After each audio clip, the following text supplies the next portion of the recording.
Feeling stuck? Searching for clarity?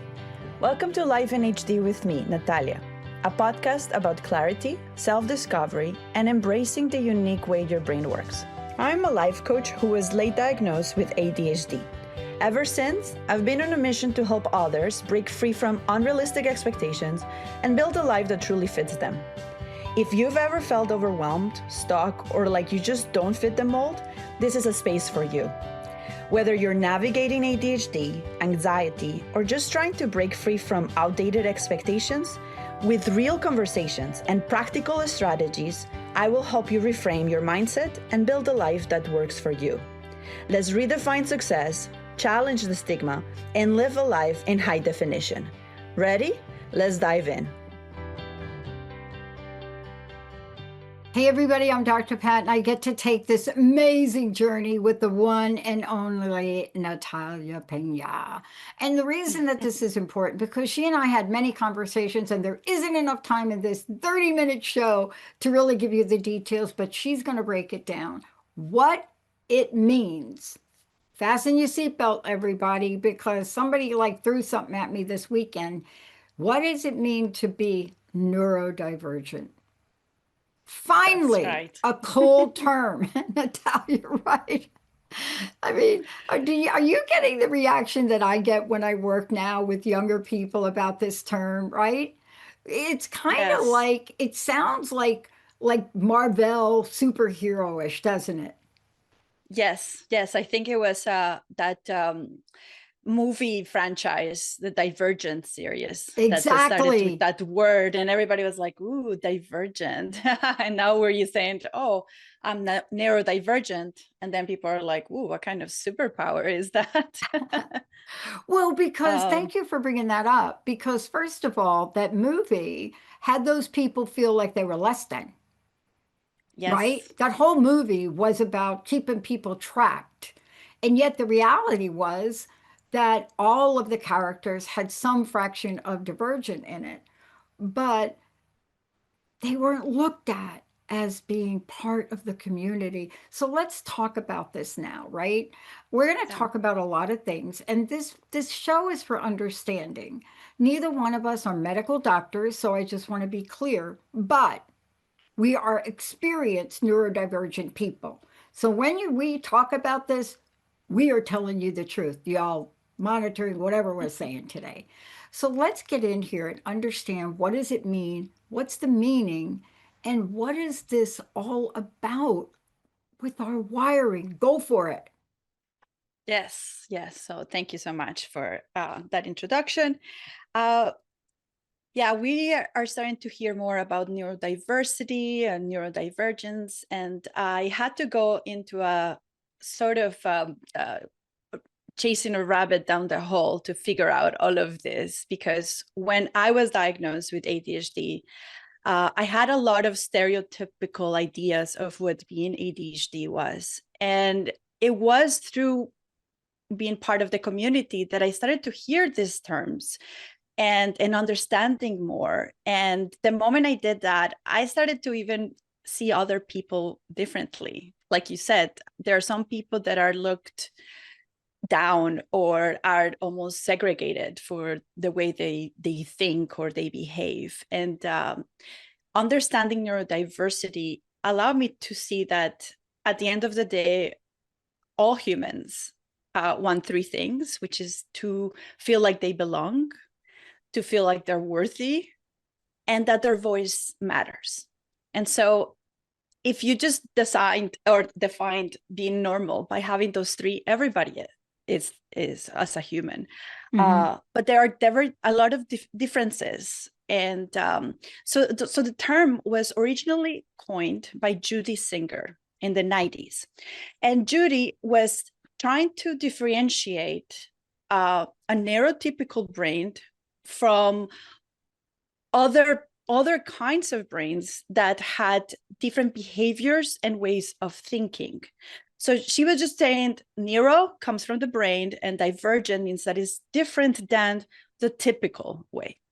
And it was later on, like in the 2000s, that Kassian Asasumasu started using it to refer to people that were on the spectrum that didn't fully show the marks of being fully diagnosed in the autism spectrum disorder. And the reason why they started using these words was to sort of make it more inclusive of people that maybe couldn't get a diagnosis, but still felt that there was something that was not right or that was off. This whole sense of you're not broken, you're just different. So it's a lot about the word neurodivergent is this word to make everybody feel like if you ever feel like you don't fit the mold, there might be a reason, and you might not be the only one.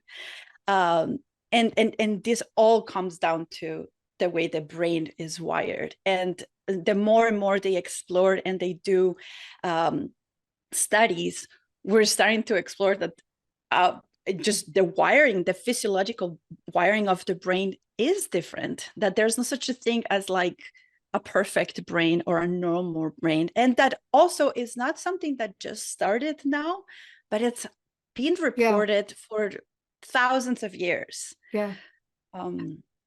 This is so important. I want to ask you a couple questions along the way because I want to touch upon something you said. But what happens here, and let's talk about what the goal is here. You know, you've mentioned a lot of people, right? And some people are a little bit learning different or different from the auditory perspective. Mine was a visual perspective. So talk about how this thing is when everybody was put in a box, right? You're the box, you're in the box, you're boom, box. That's what caused us not to really understand the gifts, the talents, and the beautiful differences, but none of this put us as less than. And there are so many famous people, right?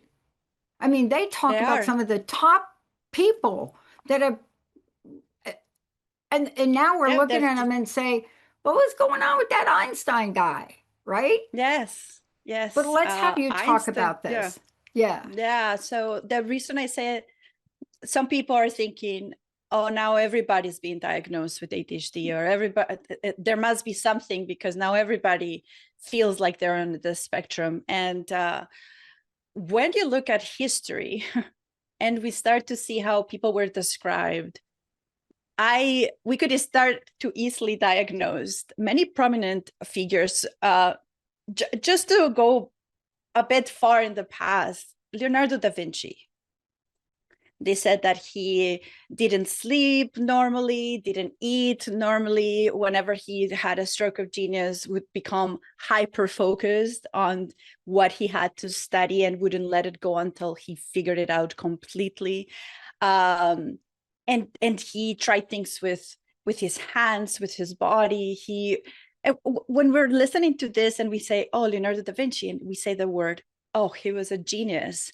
But today, if we were to put him on a category, we would be like, oh, he's clearly on the spectrum because the way he's looking at the world is not typical.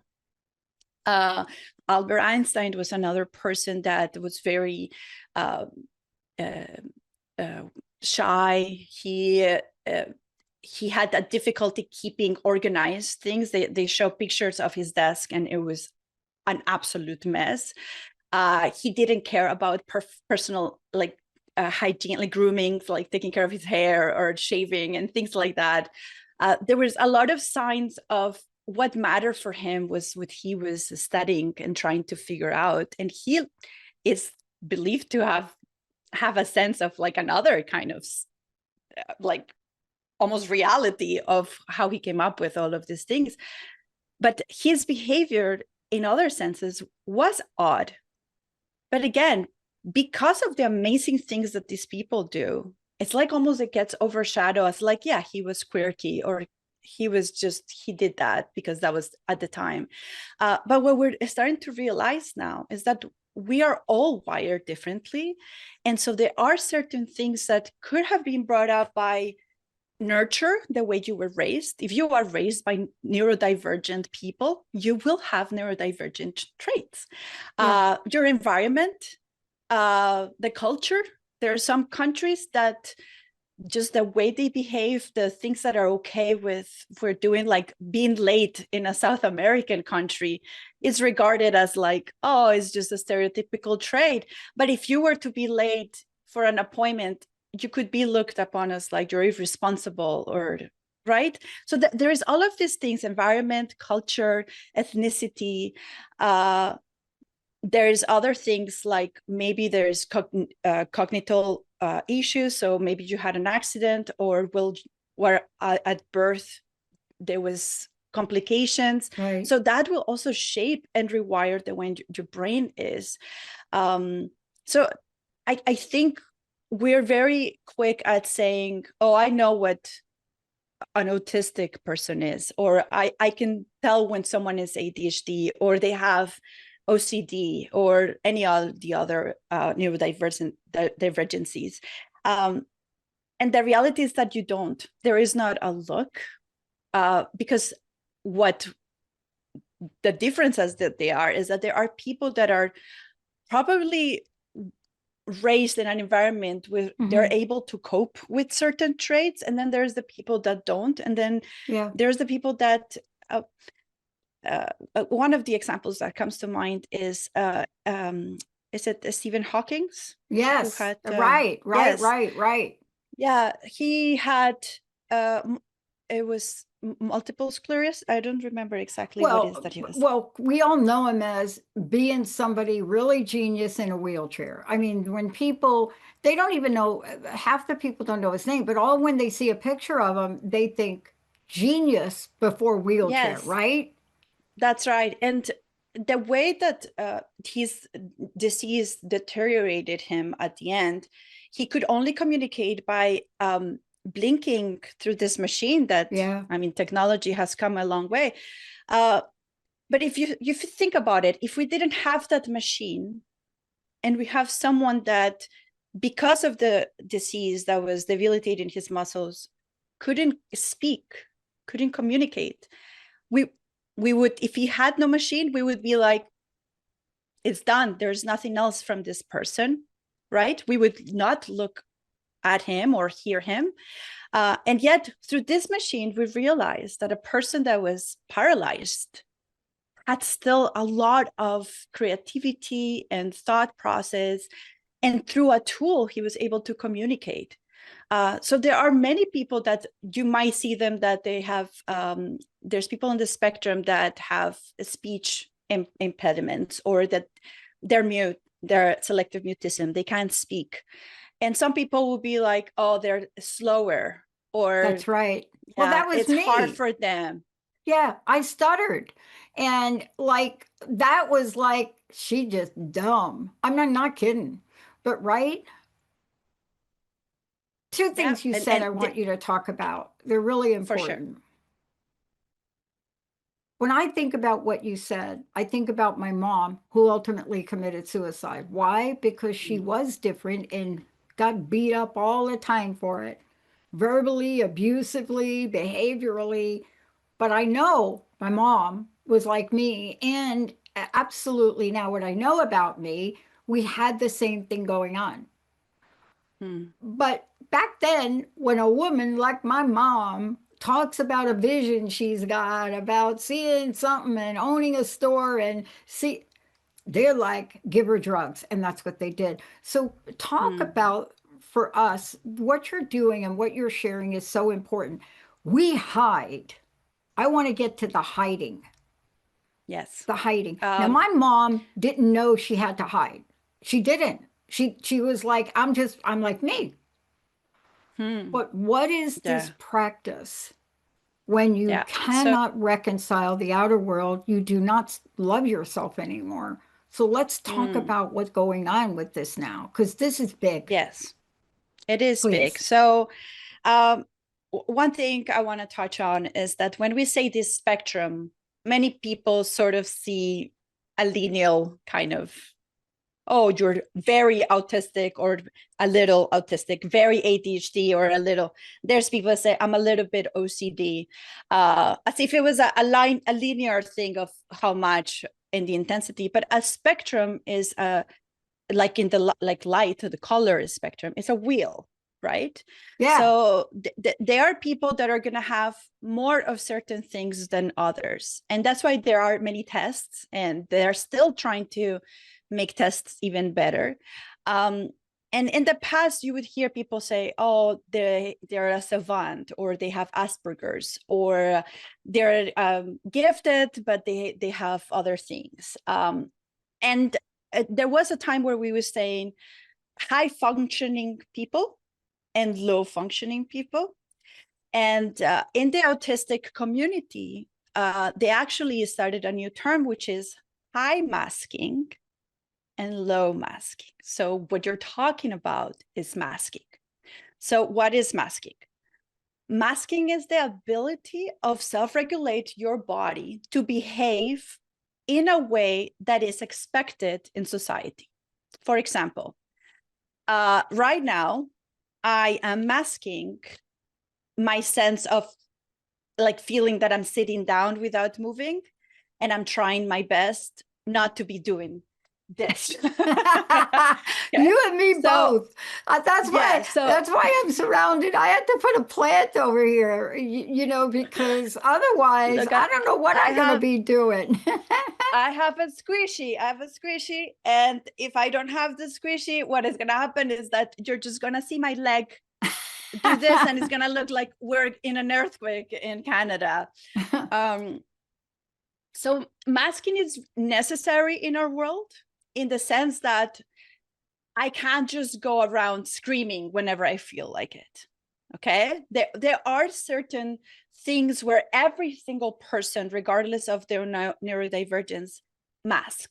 That you mask when someone says something inappropriate and you don't want to laugh, by constraining yourself and holding on to the natural response of your body of laughing.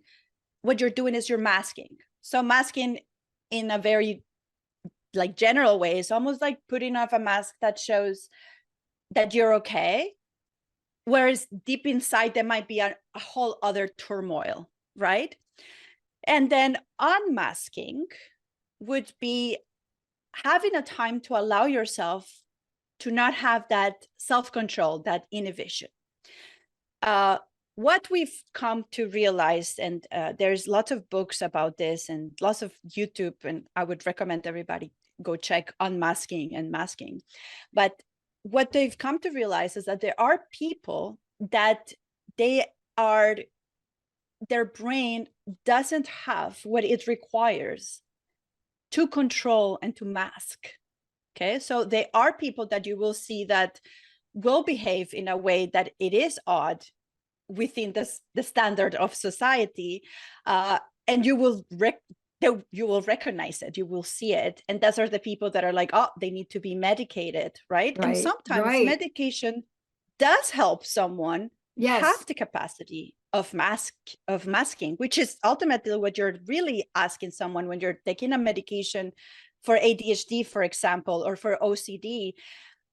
Those medications, what they're doing, they're stimulating parts of your brain that you're not able to stimulate on your own to help you in your executive function. So, for example, I take medication for ADHD that helps me control my impulsivity, and also to diffuse sort of my mind in a way that is not going at 1,000,000 times per hour, which when I am unmedicated, I get tired much faster because my mind is working like at 6 times the speed of someone else. So the idea is that masking is not necessarily wrong, but we do need to create times where we are allowing ourselves to be unmasked. So there are people like your mother that probably masking was very difficult, controlling what she was thinking or saying. And because there was no studies back then, or there was not enough research, especially about women, because if we're being honest, anything with psychology is targeted to a specific group, which is white men. So anything that has to do with women, and then on top of that, if you add diversity and you add other ethnicities and races, it is not the same. The way you treat a white man in Europe is not going to be the same way that you treat a girl in a South American country. That's right. And that's So really just now important. we're starting Yeah. to find out more, because we are allowing neurodivergent people to really find out what works for them and what doesn't work for them.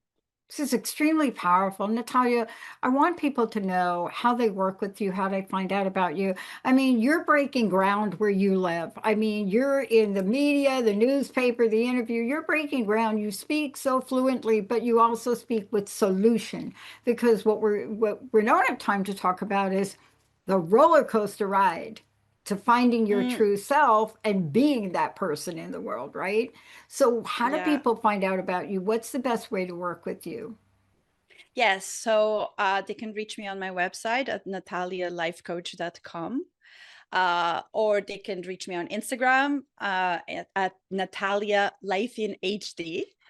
And as a coach, what I truly do with people is I help them explore what kind of brain they have, because some people feel that they're stuck and they can't move forward.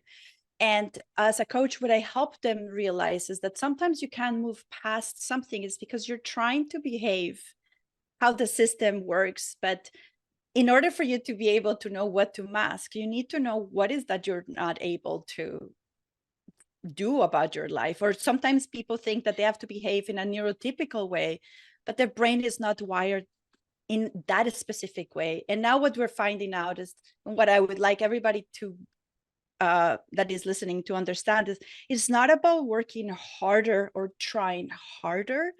It's about working differently and trying something different. Maybe it is medication, maybe it is a machine, maybe it is technology, maybe it is just creating space for you to unmask and let your body move how it needs to move or behave the way that it has to behave.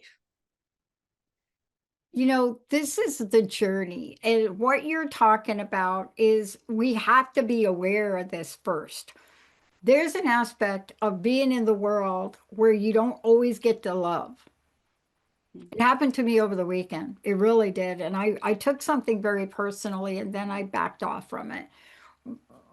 But when somebody sees you, and I can be extremely focused and I'm working on projects and I'm working on, and somebody says, you're really ADHD today. And I'm like, that is not my thing. That's not one of the things that goes on for me. What you're seeing is extreme focus in my ability to multitask and do a complex website build.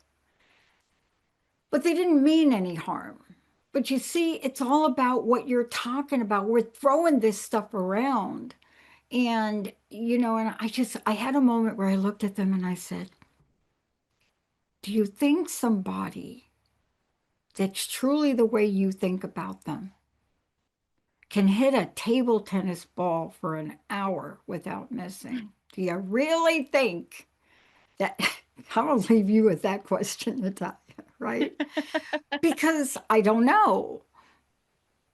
Thank you for what you're doing. Let's go full circle. Where are we now? How can we help people? What's your closing personal message today? Thank you for everything you're doing. No, I thank you, and thank you to everybody that is listening. And I just want to say that if they ever felt like they're constantly trying to catch up, like they just can't figure out why life is so hard, just this is the podcast where we're going to talk about that. And if they want to explore in depth, they're just welcome to reach me, and I could help them and coach them. I just want them to know that they're not broken, they're not lazy, they just haven't found the right support or clarity about who they are. And so what I would say is that in the next episode, we're going to talk about that specifically. We're going to talk about how do you build a specific toolbox that work for your brain. And that's, I think, once you start recognizing that and creating the tools that you need, then you can start living your life in high definition, you know? I know. And, you know, that's part of it too, is because we have to speak out and make a shift because the abuse, what especially a younger person goes through, you went through it. I went through it, the whole stuttering thing. Oh my gosh, I never wanted anybody to ask me a question. But what we're talking about here today is to open a door so we can have kindness and compassion and understand each other. Because in the end, there may be differences, but there are no one out there. There's no one that's less than. And thank you for self-love. Thank you for today and reminding us of that. You're welcome. Again, website, please. Want to make sure people Yes. know how to get a hold of you. www.natalialifecoach.com or on Instagram at Natalia Life in HD. Natalia, thank you so much for everything. We're just warming up here because we have got to do a better job of understanding each other. I mean, imagine if you're in the presence of someone that has some incredible ability. Imagine that they keep being told they can't. You're not smart enough. Now imagine that's your child or you. We're trying to turn this around, people. Please join us. We'll see you next time. Thanks for spending time with me on Life in HD. I'm Natalia. Tune in every third Monday at 11:30 a.m. Pacific, 2:30 p.m. Eastern on Transformation Talk Radio. If today's episode resonated with you, I would love for you to subscribe, leave a review, or share it with someone who needs to hear this at natalialifecoach.com. Remember, clarity, growth, and success look different for everyone. Keep embracing who you are, and I'll see you next time.